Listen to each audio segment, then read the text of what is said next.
हाँ, तो अभी तक हमने ऑटोटॉपिक न्यूट्रिशन पढ़ा था। आज हम स्टार्ट करेंगे हीटोटॉपिक न्यूट्रिशन। सबसे पहले हमें पता होना चाहिए what is heterotrophic. Heterotrophic, as you know that, those organisms which depend on the food, which depend for food on other organisms, these are called heterotrophs organisms. ठीक है, हमने जो पढ़ा था, there are three types of heterotrophs: herbivores, carnivores and omnivores. Now we are studying types of heterotrophic nutrition, कि कितने तरह का होता है। ये भी तीन टाइप्स का होता है। It is saprophytic, parasitic and holozoic. ठीक है, थोड़ा सा ध्यान देने की जरूरत है, then you will know about it completely. बहुत आसान है ये, बस थोड़ा सा कंसंट्रेशन देना। सबसे पहले आता है सैप्रोट्रॉफिक। ठीक है, सैप्रोट्रॉफिक न्यूट्रिशन का मतलब होता है वो ऑर्गेनिजम्स जो अपने फूड के लिए डिकेइंग मैटर पर या फिर डेड प्लांट्स पर या डेड एनिमल्स पर या रोटन जो भी बेकार चीज होती है उस पर डिपेंड होते हैं। It is a nutrition in which organism obtain their food from decaying organic matter of dead plants, dead animals and rotten bread। मतलब बिल्कुल जो खराब हो जाते हैं, मर जाते हैं, सड़ जाते हैं, ये वो ऑर्गेनिजम्स है, उनसे अपना फूड लेते हैं। ठीक है, and these organisms are called saprophytes. So saprophytes are the organism which contain food from dead plants, rotten leaves, dead and decaying animal bodies, decaying organic matter. For example, fungi. Fungi इसका best example है। ठीक है, जैसे कि कभी आप देखोगे bread के ऊपर जब जब 2-3 दिन तुम उसे बाहर की तरफ रख दोगे, उसमें कुछ येलोइश ग्रीन कलर की काई सी आ जाती है, दैट इज फंगाई। क्योंकि वो ब्रेड खराब हो जाता है तो उस पर फंगाई आ जाता है अपना फूड कंटेन करने के लिए। इसके बाद आता है हमारा पैरासाइटिक न्यूट्रिशन। पैरासाइटिक न्यूट्रिशन वो होता है, ये वर्ड है पैरासाइट से, 9th क्लास में भी हमने पढ़ा था व्हाट इज पैरासाइट। तो पैरासाइट वो ऑर्गेनिजम्स होते हैं जो लिविंग ऑर्गेनिज्म पर फीड करते हैं, मतलब दूसरों पर अपने फूड के लिए डिपेंड रहते हैं, उनके ऊपर रहते हैं, उनको मारते नहीं है। These are the parasitic nutrition is that nutrition in which an organism derives its food from the body of other living organism without killing it। अब इसे मारते नहीं है, ये होस्ट हो जाता है जो लिविंग ऑर्गेनिज्म है और इसके ऊपर रहते हैं, इसको हम पैरासाइट कहते हैं। ठीक है, बहुत तरह की फंगाई भी होते हैं, बहुत तरह की बैक्टीरिया भी होते हैं, और एक कसकटा होता है जिसको हिंदी में अमरवेल कहते हैं, वो इसी तरह का होता है। ठीक है, और कुछ एनिमल जैसे कि प्लाज्मोडियम या राउंड वॉर्म, वो भी ऐसे ही होते हैं। ये अपने होस्ट को जिससे फूड मिल रहा है उसे मारेंगे नहीं, ठीक है, जिंदा रखते हैं और तब ये उससे अपना फूड लेते हैं। नेक्स्ट आता है हमारा holozoic nutrition. We are in the holozoic nutrition. क्या मतलब है होलोजोइक न्यूट्रिशन? जो नॉर्मली फूड को इनटेक करते हैं, डाइजेस्ट करते हैं, फिर उसको एब्जॉर्ब करते हैं अपनी बॉडी में, जैसे कि हम करते हैं। ठीक है, that is consider the holozoic nutrition. The nutrition in which an organism takes the complex organic food, जो भी फूड है वो अभी कॉम्प्लेक्स फॉर्म में है, into its body by the process of injection. सबसे पहले उसे इंजेक्ट किया जाता है, लिया जाता है। The injected food is digested, फिर वो बॉडी में डाइजेस्ट होता है, एंड फाइनली जब ये डाइजेस्ट हो जाता है, digest means breaking down into the smaller particles, simpler molecules, then it will be easily absorb, तभी हमारी बॉडी में इजीली एब्जॉर्ब हो जाएगा, and then absorbed in the body cell of the organism। ठीक है, इसका example best human beings and most of the animals comes in this category। ठीक है, तो जैसे कि मैंने आपको डिटेल में बताया होलोजोइक न्यूट्रिशन, इसका मैंने डिटेल में थोड़ा सा लिखा भी है कि क्या क्या इसमें स्टेप्स इन्वॉल्व होते हैं। देखो, सबसे पहला स्टेप आता है इंजेक्शन। वही, it is the process of taking the food inside the body. Food को अंदर लेना is called ingestion. Then the second step is digestion, digest होना।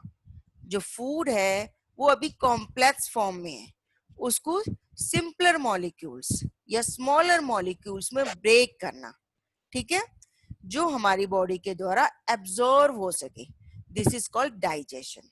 ठीक है, देन थर्ड है एब्जॉर्प्शन। जो सिंपल है, सिंपल सब्सटेंसेस है, सिंपलर कंपाउंड है, वो अब हमारी बॉडी में इजीली एब्जॉर्व हो जाएगा, ठीक है, that is called absorption. And the fourth point is assimilation.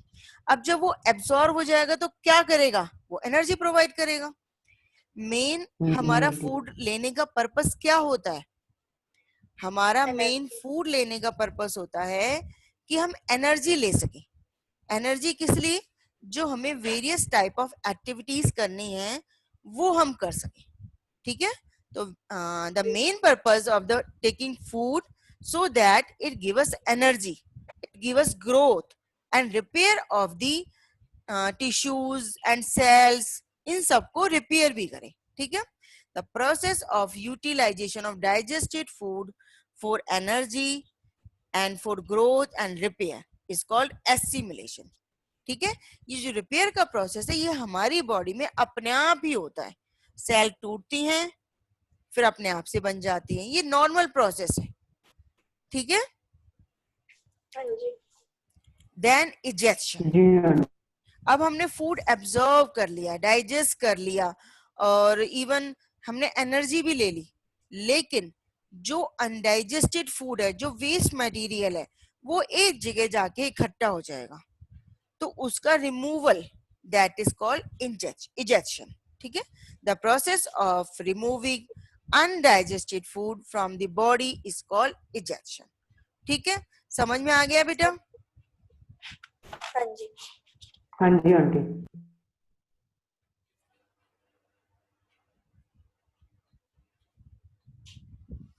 ठीक है, इसके बाद है, अभी जैसे हमने 3 पढ़े, ये आपको समझ में आ गए हैं? मैंने आपको बताया हीट्रोटॉपिक न्यूट्रिशन जो है वो 3 टाइप्स में, सेप्रोट्रॉपिक, पैरासाइटिक एंड होलोजोइक, ठीक है। सेप्रो डेड प्लांट्स पर, डेड एनिमल्स पर, पैरासाइट लिविंग ऑर्गेनिज्म पर रहता है, होलोजोइक हमारी तरह कॉम्प्लेक्स को सिंपलर में डिवाइड करता है फिर उसको एब्जॉर्ब करता है, ठीक है। हम सारी डिटेल बेसिकली होलोजोइक ही पढ़ेंगे अपनी स्टडीज में, ठीक है। तो सबसे पहले जैसे कि हमें पता है ऑर्गेनिज्म 2 टाइप्स के होते हैं, unicellular and multicellular. We are in the multicellular. तो मल्टीसेलुलर पढ़ने से पहले थोड़ा सा सिंपल स्टेप्स हमें पता होना चाहिए। यूनिसेलुलर कि सिंगल सेल जिनके अंदर होती है उनका न्यूट्रिशन कैसे होता है in case of holozoic nutrition, ठीक है।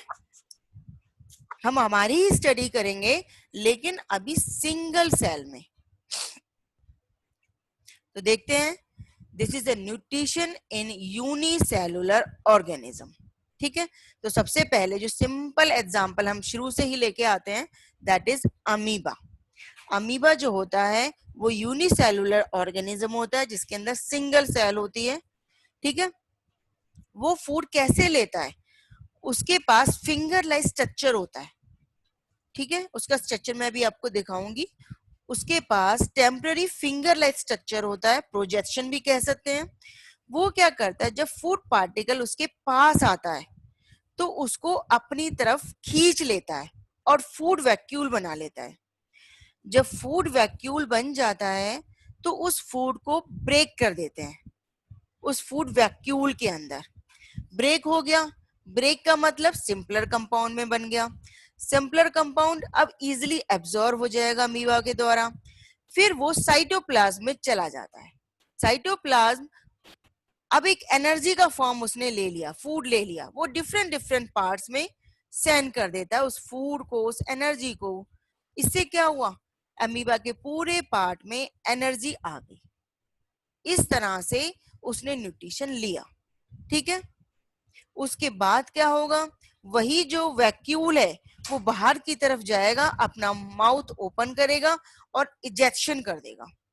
मैं प्रॉपर डायग्राम से भी समझाऊंगी, इवन पॉइंट से भी समझाऊंगी। देखो जरा, सबसे पहले अमीबा का जो फीड हो रहा है that is holozoic mode of nutrition, ठीक है।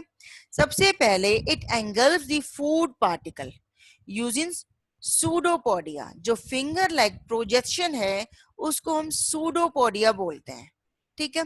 और इस प्रोसेस को बोलते हैं फेगोसाइटोसिस। या बेटा बहुत थोड़े से वर्ड जो बायोलॉजी में आते हैं, नेमिंग में थोड़ा सा डिफिकल्टी आती है, लेकिन आप इन वर्ड को डेली बेसिस पे देख भी लोगे ना तो आपको ये याद हो जाएंगे बहुत इजीली कि क्या वर्ड है, ठीक है। तो pseudopodia, I am talking about finger like projection in the amoeba, ठीक है।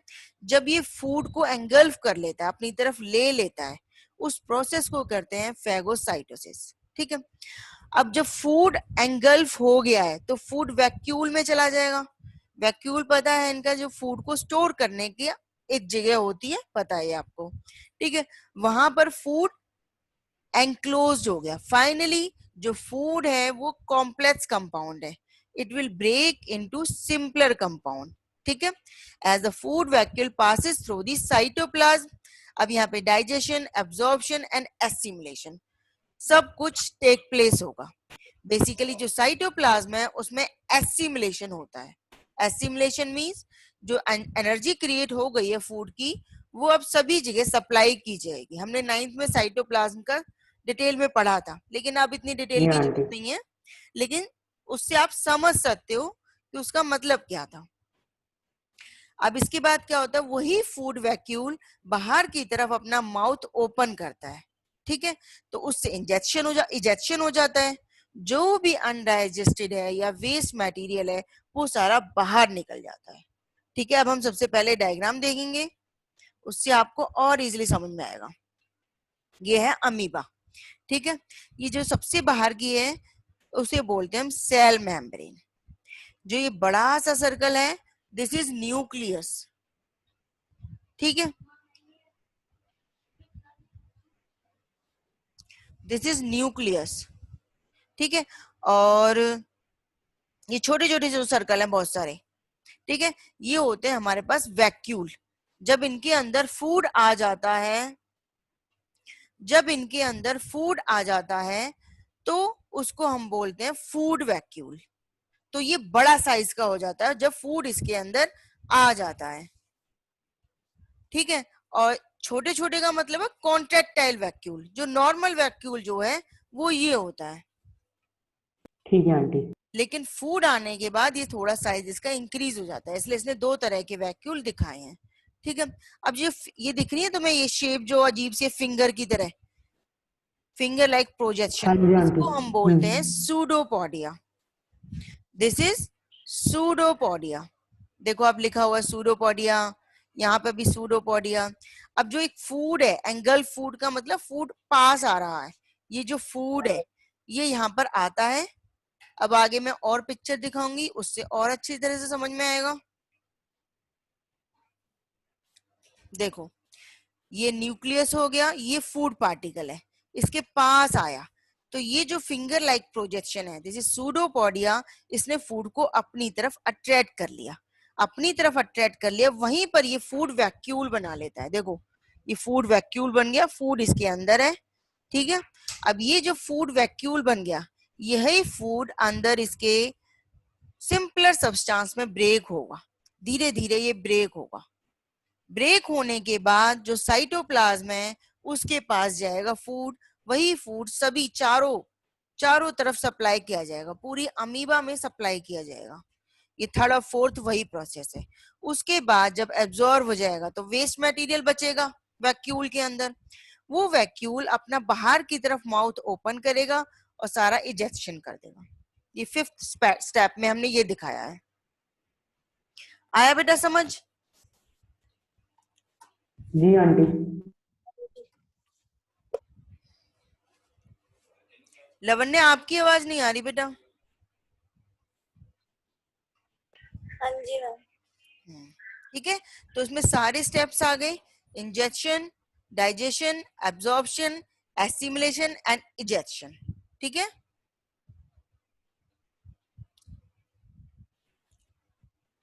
नेक्स्ट आता है हमारे पास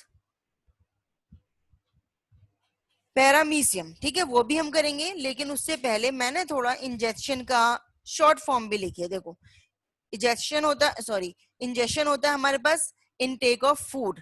ठीक है, digestion breaking of the complex food, absorption होता है मूवमेंट ऑफ डाइजेस्टेड फूड, वो पूरी तरह से मूव होता है और फिर डाइजेस्ट एब्जॉर्ब होता है पूरी बॉडी में।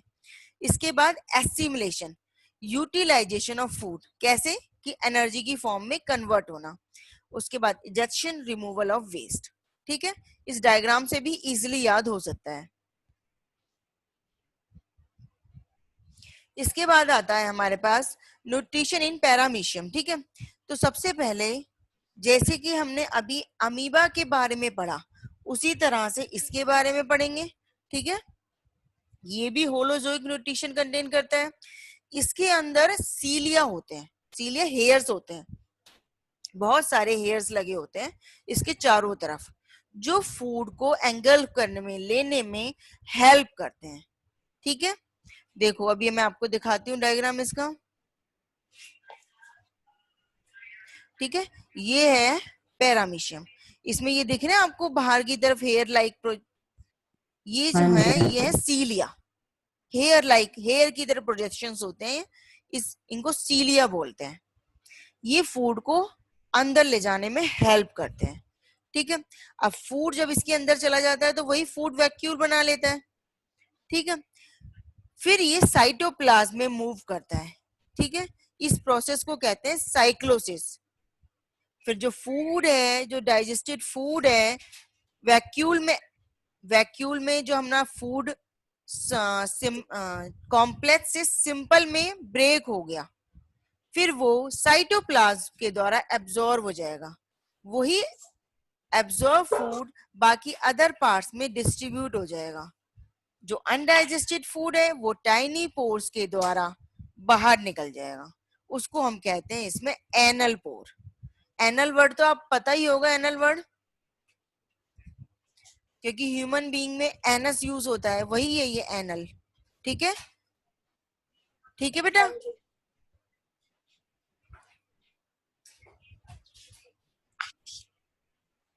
इसके बाद आता है main important, nutrition in humans.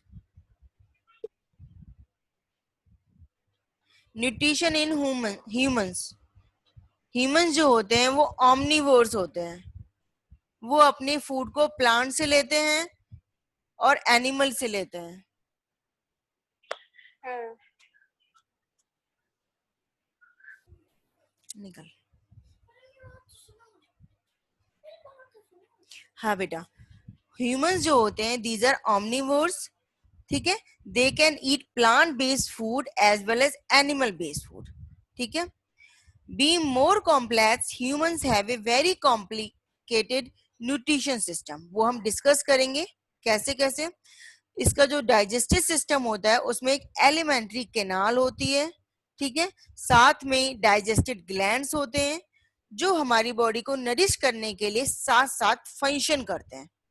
ठीक है, ग्लैंड्स भी, एलिमेंट्री कैनाल्स भी, और जितने भी ऑर्गन्स हैं सब। इसके अंदर भी वही 5 स्टेजेस होती है, ingestion, digestion, absorption, assimilation and ejection. ठीक है, जो 4 स्टेप्स ठीक हैं, है aunty. Ingestion, digestion, absorption and ejection, ये एलिमेंट्री कैनाल में हो जाता है। जो एसिमिलेशन है वो पूरी बॉडी में होता है, यानी कि फूड का जो एब्जॉर्प्शन है, जो फूड का एनर्जी में कन्वर्ट होके यूज करना होता है, वो पूरी बॉडी में होता है। ठीक है, एब्जॉर्ब हो गया, उसके बाद एनर्जी मिल गई, वो सारी बॉडी को चाहिए, वो पूरी बॉडी में होता है, दैट इज एसिमिलेशन। अब आता है एलिमेंट्री कैनाल। अभी तक जो मैंने पढ़ाया बेटा समझ में आ गया है? जी आंटी। एलिमेंट्री कैनाल जो होती है वो लॉन्ग ट्यूब होती है हमारी बॉडी के अंदर, और वो उसका जो डायामीटर है ना वो फिक्स नहीं है, कहीं से वो मोटी है कहीं से वो पतली है। मैं अभी शेप भी दिखाऊंगी, इसलिए हम यूज करते हैं वेरिंग डायमीटर, फिक्स नहीं है उसका डायमीटर। ये माउथ से स्टार्ट होती है और एनस तक होती है। सोचो इतनी लॉन्ग ट्यूब होती है ये, ठीक है। इसके अंदर क्या क्या होता है? इसके अंदर oesophagus, stomach, small intestine, large intestine, ये सारे पार्ट्स इसी के अंदर होते हैं, ठीक है। स्टेप बाय स्टेप पढ़ेंगे अब हम इनके बारे में। तो सबसे पहले थोड़ी सी नॉलेज ले लो कि हम अपने फूड को माउथ के थ्रू इनटेक करते हैं। जो टीथ हैं वो उसको ग्राइंड करता है या च्यू करता है, ठीक है। टंग जो होती है वो फूड को रोल करती है, फूड को टेस्ट प्रोवाइड करती है, ठीक है। उसमें सैलिवरी ग्लैंड्स होते हैं, वो उस फूड को स्वेलो करने में या सलाइवा देने में हेल्प करते हैं। जब उसमें सलाइवा मिक्स हो जाता है तो वो थोड़ा सा लिक्विडिटी हो जाता है, लिक्विड हो जाता है, ये कहेंगे। उससे क्या सॉफ्ट हो होता है? जाता है। हाँ, सॉफ्ट हो जाता है, थोड़ा लिक्विडिटी रेशियो आ जाता है उसमें। तो उसी फूड को ऊपर से नीचे जाने में, पुश करने में हेल्प मिलती है with the help of the salivary glands की वजह से, क्योंकि वो सलाइवा दे रहा है, जिसके कारण उसे नीचे पहुंचने में, पुश होने में आसानी मिलती है, ठीक है। अब जब वो नीचे पहुंचता है तो वो ओब्वियसली कॉम्प्लेक्स फूड है, उसको सैलिवरी एमाइलेज, ये एक एंजाइम होता है जिसके कारण इसे ब्रेक डाउन कर देते हैं माल्टोज में, यानी कि सिंपलर कंपाउंड में। और भी बहुत सारे एंजाइम्स आएंगे, ग्लैंड्स आएंगे जो फूड को ब्रेक डाउन करने में हेल्प करते हैं। उन सभी को अभी हम स्टडी करेंगे। अब देखो, सबसे पहले हमें पता होना चाहिए कि एंजाइम्स क्या होते हैं। एंजाइम्स जूसेस लाइक सब्सटेंसेस होते हैं जो हमारे ऑर्गन से सिक्रीट होते हैं, निकलते हैं, ठीक है। जिनका काम क्या होता है? इनका काम होता है एज ए बायो कैटलिस्ट। अब मुझे कौन बताएगा व्हाट इज कैटलिस्ट? सबसे पहले कैटलिस्ट पता होना चाहिए। ये हमने केमिस्ट्री के फर्स्ट चैप्टर में पढ़ा था कैटलिस्ट। नहीं पता? मैं बताती हूँ।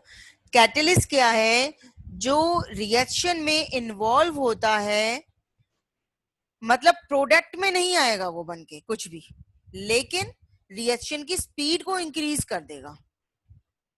उसका काम है, वो कभी भी मतलब मिक्स होके प्रोडक्ट में कुछ नहीं बनेगा उससे। उसका काम सिर्फ रिएक्शन की स्पीड को इंक्रीज करना है, ठीक है, उसकी फॉर्मेशन में हेल्प करना है। तो ये एंजाइम्स भी ऐसे ही होते हैं। इनका काम है जो हमारी बॉडी में जो भी रिएक्शंस हो रही हैं, बायोकेमिकल रिएक्शंस हो रही हैं, उसमें खुद इन्वॉल्व नहीं हो रहे हैं, खुद मिलके कुछ बनाएंगे नहीं नया प्रोडक्ट। सिर्फ इनका ये काम होता है कि ये उस रिएक्शन को प्रॉपर ढंग से या स्पीड इंक्रीज करने में हेल्प करते हैं, ठीक है। तो enzymes are the juices like substances secreted by organs in living organisms which act as biocatalyst, ठीक है। बायोकैटलिस्ट इसलिए वर्ड यूज किया गया है क्योंकि अब ह्यूमन बीइंग्स इसमें आ गया है, ठीक है, इन दी बायोकेमिकल रिएक्शन ठीक है आंटी। Inside the body. अब कौन कौन सी ग्लैंड होती हैं? ये होती है हमारे पास तीन टाइप की gland, salivary glands, liver and pancreas. जो सैलिवरी ग्लैंड्स है वो हमारे माउथ में से सलाइवा प्रोड्यूस करती हैं, ठीक है, जिसके कारण वाटरी हो जाता है सब्सटेंस, लिक्विड टाइप का हो जाता है। Which contains enzymes like salivary amylase. उसके पास एक एंजाइम होता है जिसका नाम है सैलिवरी एमाइलेज। इसका काम होता है फूड को डाइजेस्ट करना, ठीक है, सिंपलर सब्सटेंस में। जैसे कि हमने लिखा है स्टार्च या कार्बोहाइड्रेट्स को शुगर में कन्वर्ट करना। सेकंड आती है हमारे पास पैनक्रियास। पैनक्रियास स्टमक के नीचे होती है, इसका काम है पैनक्रिएटिक जूस को रिलीज करना, जो कि डाइजेस्टिव एंजाइम्स रखता है। कौन कौन से? Pancreatic amylase, trypsin and lipase. इनके बारे में मैं थोड़ा डिटेल में बाद में बताऊंगी, ठीक है। अभी सिर्फ ये पता होना चाहिए पैंक्रियाज से 3 टाइप के एंजाइम्स जो हैं वो रिलीज होते हैं, ठीक है। लिवर, लिवर के अंदर बाइल डक्ट होता है, उसमें से बाइल जूस निकलता है, वो ग्रीनिश येलो कलर का होता है, हल्का सा ग्रीनिश और येलो कलर में, ठीक है। और ये बाद में जब वहां से रिलीज होता है, मैं डायग्राम के थ्रू भी दिखाऊंगी अभी, ये जब वहां से रिलीज होता है तो गॉल ब्लैडर में इकट्ठा हो जाता है, ठीक है। बाद में इसको स्मॉल इंटेस्टाइन में जाना होता है, क्योंकि सारा प्रोसेस डाइजेशन का जो भी रह गया है डाइजेशन, वो सारा प्रोसेस स्मॉल इंटेस्टाइन में होना है, ठीक है। तो हम देखें थोड़ा सा डायग्राम। जी आंटी। देखो ये है हमारा डायग्राम। हाँ देखो, इसमें सबसे ऊपर है, दिख रही है टंग, यहाँ है ये माउथ, दिस इज ये वो वाला पाइप है, दिस इज ऑइसोफेगस, जो कि माउथ से लेकर पूरा एंड एनस तक होता है, ठीक है। इसके बाद ये है डायफ्राम, जिसकी अभी हमें स्टडी हमारे सिलेबस में नहीं है। ये है हमारा स्टमक, जिसकी शेप जे की तरह है, देखो जे की तरह दिख रहा है ये, दिस इज स्टमक, ठीक है। अच्छा, मैं अब इस वाले स्टमक के लेफ्ट साइड में आ गई हूँ, ठीक है। इसमें ये हमारे पास ये बड़ा सा साइज का जो है, दिस इज लिवर। इसके अंदर जो छोटा सा है ये है गॉल ब्लैडर।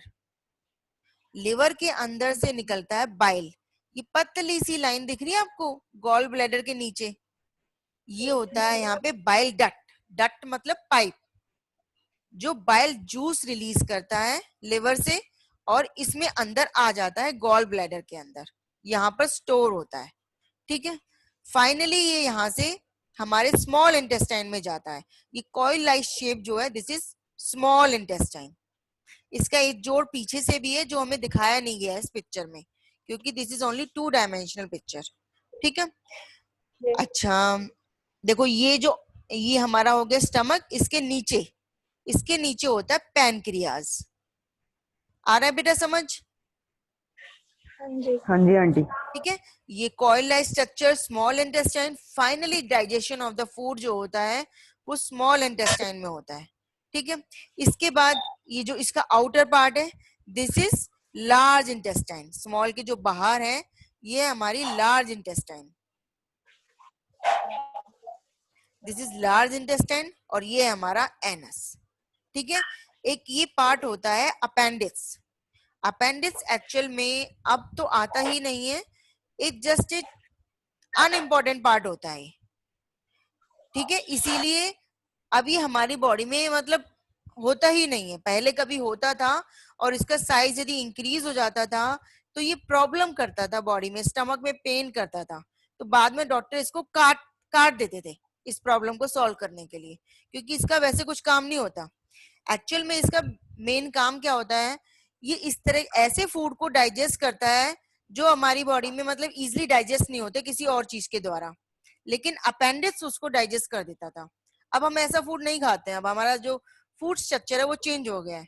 जैसे कि पहले जब जब हम कहेंगे कि किचन डेवलप नहीं हुई थी, गैस नहीं आई थी, तो हम रॉ रॉ फूड खाते थे, जो ह्यूमन था वो रॉ फूड खाता था, तो इसमें अपेंडिक्स बहुत इंपॉर्टेंट रोल प्ले करता था।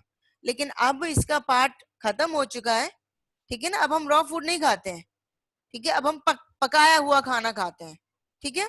तो इसीलिए अपेंडिक्स का काम अब खत्म हो गया है, अब बॉडी में ये बनता भी नहीं है, मतलब होता भी नहीं है। एंड लास्ट इज एनस, जिसके थ्रू जो भी अनडाइजेस्टेड फूड है वो बाहर निकल जाता है, ठीक है। अब स्टेप बाय स्टेप हम इसको सारे को डिटेल में स्टडी करेंगे। मैम पहले वो लार्ज इंटेस्टाइन आता है या स्मॉल इंटेस्टाइन? बेटा पहले आता है स्मॉल इंटेस्टाइन, उसके अंदर फूड होता है डाइजेस्ट, वहां पर से जा फूड तो उसमें डाइजेस्ट होता है ना, किसमें, स्मॉल इंटेस्टाइन में। स्मॉल ही तो बोल रही हूँ मैं, फूड जो है वो सारा स्मॉल इंटेस्टाइन में डाइजेस्ट होता है, वहां से जो अनडाइजेस्टेड फूड होता है वो लार्ज में चला जाता है, अनडाइजेस्टेड फूड लार्ज में आ गया, फाइनली फिर एनस में आ जाता है, ठीक है।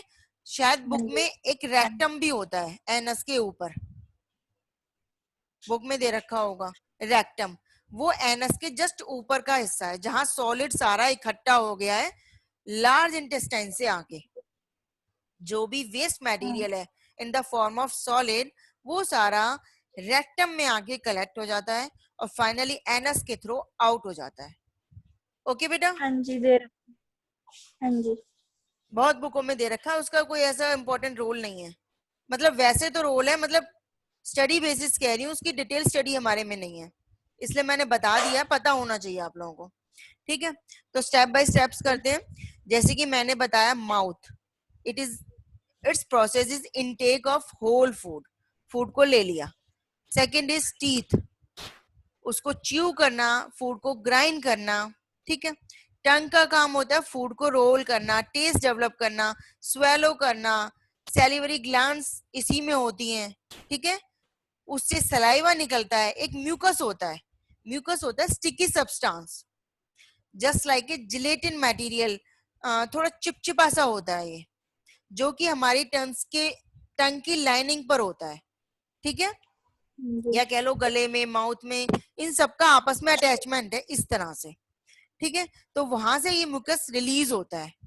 काम क्या करते हैं ये दोनों चीजें, सैलिवरी ग्लैंड्स में से सलाइवा जो रिलीज हो रहा है, म्यूकस, इन दोनों का काम होता है स्टार्च को ग्लूकोज में कन्वर्ट करना, शुगर में कन्वर्ट करना।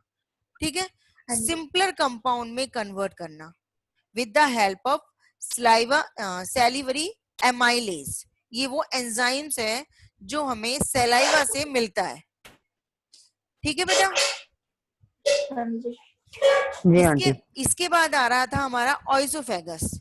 ये क्या करता है, जो फूड हमने माउथ में लिया था उसको स्टमक में डालना, स्टमक में नीचे डालना, पुश करना। देखो हमने ऊपर लिखा pushing down of the food, push होना नीचे की तरफ।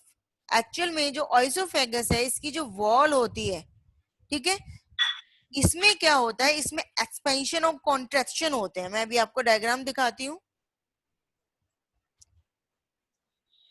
देखो ये जो है ऑइसोफेगस, इसकी जो वॉल है ये हमारी कॉन्ट्रैक्ट एक्सपैंड, कॉन्ट्रैक्ट एक्सपैंड होती है। इससे क्या होता है, जो ऊपर का जो फूड है वो नीचे की तरफ पुश होता है, इसमें आ जाता है स्टमक में। Got it?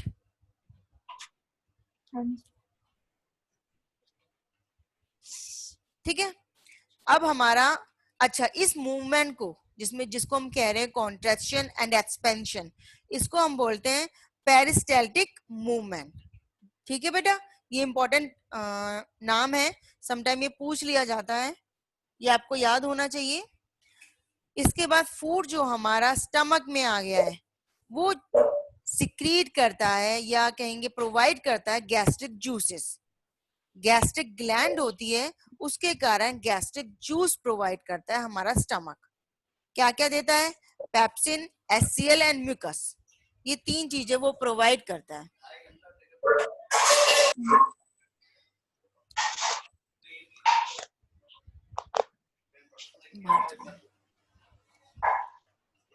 ठीक है, जैसे कि मैंने स्टमक के बारे में बताया, ये जे शेप्ड होता है। ठीक है, और इसमें से जो होती हैं गैस्ट्रिक जूसेस, ये तीन टाइप की ग्लैंड्स जो हैं वो उसके थ्रू तीन टाइप के जूसेस हमें प्रोवाइड कर रहा है। ठीक है, HCL, pepsin and mucus. HCL का मतलब क्या होता है, जो हमारा जो फूड है उसे लिटिल एसिडिक मीडियम देना। तुम्हें याद हो तो हमने 9th में भी पढ़ा था ये चीज कि हमारे पेट में जो एसिड बनता है उसका पर्पस क्या है, क्या पर्पस है बेटा, याद है आप लोगों को? नहीं याद है, मैं बताती हूँ। समटाइम क्या होता है, जो हम फूड खा रहे हैं उसके अंदर कुछ जर्म्स वगैरह यदि आ जाते हैं तो जो HCl बन रहा है वो उन सब जर्म्स को फिनिश कर देता है, खत्म कर देता है। ठीक है ना, जो भी वायरसेस हैं या फिर जर्म्स हैं उन सबको किल कर देता है। ये काम होता है एसिड का बनना। ठीक है, अब हाइड्रोक्लोरिक जो एसिड है उसने हमारे फूड को लिटिल एसिडिक प्रोवाइड कर दिया। ठीक है, और जो पेप्सिन है एंजाइम, वो प्रोटीन जो हमारे फूड में है उसको डाइजेस्ट करने में हेल्प करता है, ठीक है। और म्यूकस क्या करेगा? Mucus helps to protect the stomach wall from its own secretion of hydrochloric acid. अब देखो, स्टमक में HCl रिलीज हो रहा है, पर्पस क्या है HCl का? HCl का पर्पस है कि जो भी जर्म्स हमारे फूड के थ्रू या कहीं एनवायरनमेंट के थ्रू हमारे अंदर चले गए हैं, वो हमारे kill अंदर करना। और ना जाएं, उनको वहीं से रिलीज कर देना, किल कर देना। लेकिन HCl है, दिस इज एसिड, हम सबको पता है ये हमारी बॉडी के लिए भी हार्मफुल है। तो हाँ साथ जी। में ये म्यूकस रिलीज करता है जो हमारी स्टमक की जो वॉल है उसको सेव करेगा, ठीक है। उस एसिड से उसकी लाइनिंग को सेव करेगा, मतलब उसको प्रोटेक्शन प्रोवाइड करेगा, उसको हार्म नहीं होने देगा, ठीक है। ये सिर्फ HCl उन जर्म्स को किल करने के लिए होते हैं। अभी जो फूड है अभी भी हमारा पूरी तरह से डाइजेस्ट नहीं हुआ है, अभी भी ये पार्शियली डाइजेस्टेड फूड है, ठीक है। पार्शियली डाइजेस्टेड फूड जितना स्टमक को करना था कर दिया, ये स्मॉल इंटेस्टाइन में चला जाता है।